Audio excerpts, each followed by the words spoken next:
As weather continues to provide below average temperatures for the region, where is this air coming from? Meteorologist Davis Wells looks at the science behind why our homes' heating systems continue to battle Mother Nature.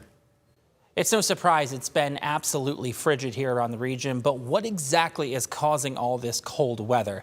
Something called a sudden stratospheric warming event, a big, long, fancy name for areas further up to the north near the North Pole. The Arctic winds have actually weakened, and that allows it to spill out and actually come down into our area.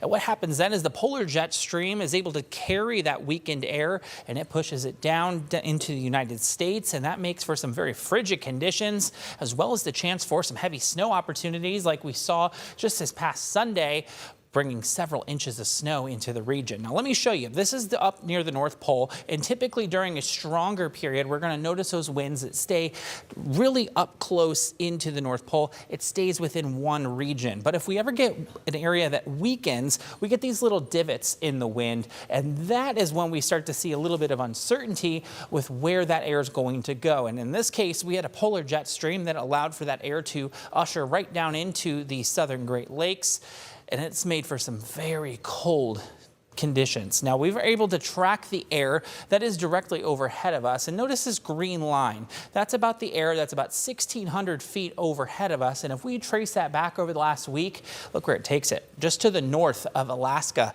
bringing some very cold conditions, and that's traveled now nearly 3,300 miles over the last week, and that's why it continues to be quite chilly. Extended forecast does have temperatures still below freezing for much of the next 7 to 10 days.